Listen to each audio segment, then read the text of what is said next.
Every year in Korea, when the Korean writing system Hangeul is celebrated through Hangeul Day on October 9th, a range of events take place around that date to raise awareness of the Korean writing as well as the Korean language. One of those is an annual Korean writing contest for foreigners. Natalie Cherry from Germany was the winner of the 30th contest, which was held last month. And we have her joining us today for Hallyu People. Welcome, Natalie. Hi, Natalie. Hi. So first off, congratulations for winning the grand prize of the contest, which was hosted by the Yonsei Korean Language Institute. Congratulations. So, yes, congratulations. Thank you so much. So how was it for you when your name was called out? I mean, it was a very highly competitive contest with some 1,400 contestants from 66 countries. So how was it for you? It was really exciting, and I actually didn't expect that at all because, yeah, as you said, like there were a lot of contestants and, yeah, a lot of people who wrote beautiful poems. So I think my writing is good, but I don't write poems that often, so I really didn't expect that. And then I got told that I won a prize, but I actually didn't know that I would win like first prize.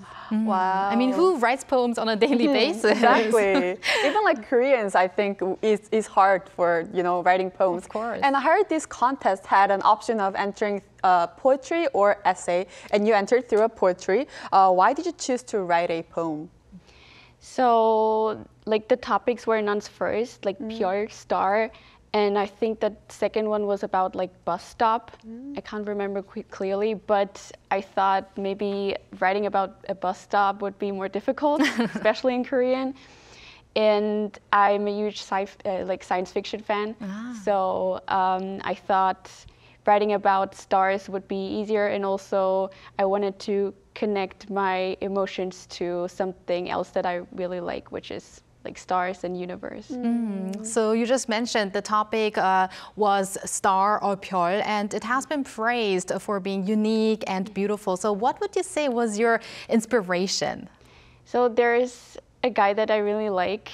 And, yeah, and I wanted to express my feelings through the poem. But yeah, I thought writing a romantic poem would be a nice idea, so yeah. Is that an exclusive that you just mentioned on air for I know, us? is this like official? So I did mention it before on radio. Okay. But does that person know or not? Actually, I'm not sure if he knows that I like him, but like he doesn't know about the poem yet, so I have to send it to him. Well, let's hope that he is watching, because Natalie, we're gonna ask you if it's okay to read out an extract of that poem with your own voice. Yeah, sure. Okay, let's do that. Okay, it's just a short, short phrase. Okay, 나는 여기 있고 너는 저기 있고 가까운 편이라서 불태울 것이다. 근데 멀어서 닿지 않을 것이다. 태양을 바라볼 수도 없다. Wow. That was beautiful. Now, for our international viewers, could you just slightly explain what that meant in English? So, like, 나는 여기 있고 너는 저기 있고 is just like I'm here and you're there, which indicates that like it's a metaphor for like, okay, I'm here and you're like far away, you're there. 가까운 편이라서 불태울 것이다. Like you're close enough that I can like burn myself because 태양, like 태양 바라볼 수도 없다. Like with 태양, like 태양 is sun, but it's a metaphor for the person that I like. Right. So like he's close enough to burn myself. But 근데 멀어서 닿지 않을 것이다. So, but he's still too far to touch or to reach. That is beautiful. And I have to say your pronunciation and intonation was also really good when reading out your poem. For sure. And listening to your story before you're reading out the poem, like made us feel more get into the poem as well. And this learning a new language every time is very, very hard. Like even learning new language. And I heard Korean is especially more difficult. Do you have any tips on studying Korean? And what would you say was the most difficult part when you were learning Korean? Okay, so to answer your last question first, the most difficult part would be the grammar because there's a lot of grammar points to study, and it's just very different from my native language, which is German. So yeah, and I would say if to anyone who likes to learn and study Korean, the first thing that I did, even though I'm not really an active listener of a lot of music, but if you're interested in K-pop, you can translate the lyrics and it will help you memorize, because if you like a song, then the tune will be stuck in your head and you will remember the words more easily. And also, well, what I do is I attend language school, so that also helps with all the grammar, because if you're learning by yourself, you can do it, but I think it's also helpful that I have teachers who support me and explain the grammar. I mean, also for Koreans, when they study English, many Koreans like pop songs, so they do that as well. They try to listen to pop songs, sing to the lyrics, and then learn the English grammar as well. So I think that is a great tip for all the Korean language learners. Now, Natalie, you just mentioned that you're from Germany. So despite your talent in writing, we heard that you studied something totally different, and then you came to Korea. So give us a little bit of the background. What made you come here to Korea? So I started studying chemistry in Austria, actually. And then I came to Korea because I felt like something was missing. I really enjoyed my life in Austria and also in Germany, but I just felt like I wanted to do something more. And I've always been really passionate about studying languages. And I always knew that I would want to study Korean. So I thought it would be helpful if I came to Korea to study Korean, because I had quite a lot of trouble self-studying. It is doable, but I'm kind of a lazy learner. So I thought if I would go to language school, it would help a lot. And I also like to immerse myself in the language that I'm learning. So, well, we're glad that you're here. Yes, definitely. And talking about your home country, how is the Korean wave perceived back at your home country, Germany or Austria? And do you have any of your friends, maybe, who are into K-pop or K-drama? Actually, there's quite a bunch of friends that I have who are interested. Almost everyone that I know has somewhat consumed Korean media, whether that's K-drama or K-pop or even K-food.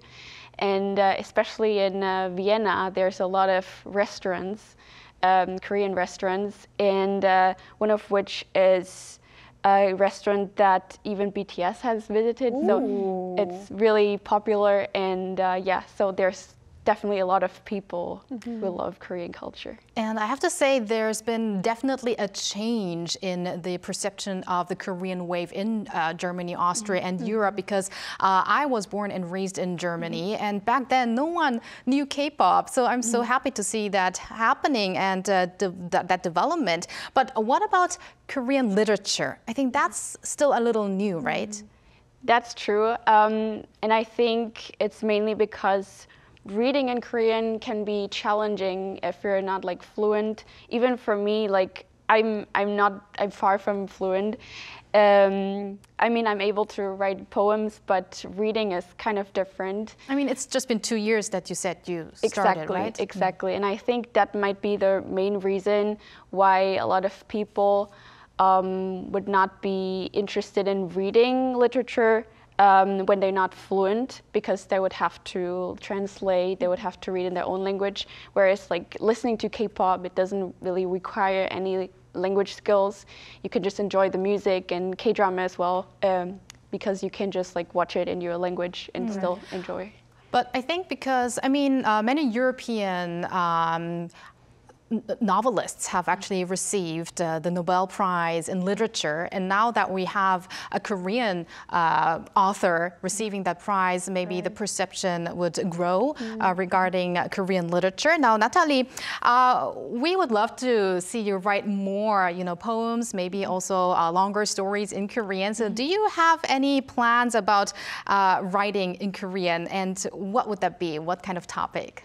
Actually, I love writing science fiction novels, and I also like to write down anything that comes to my mind and that I dream about, because I tend to have quite vivid dreams. And there's a story that I've been working on since kindergarten, actually. Ooh. Yeah, so I've been working on it quite a long time. It's based on a dream that I had, and it's like a science fiction novel. So yeah, I'd like to continue that in the future. Wow. So would you actually also pursue writer as a career?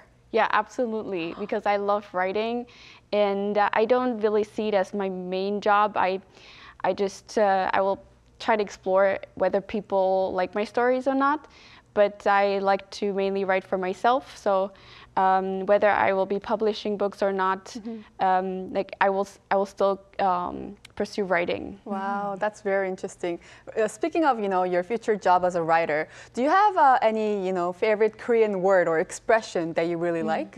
I actually do, and I even mentioned this in an interview with a magazine. It's 햇빛.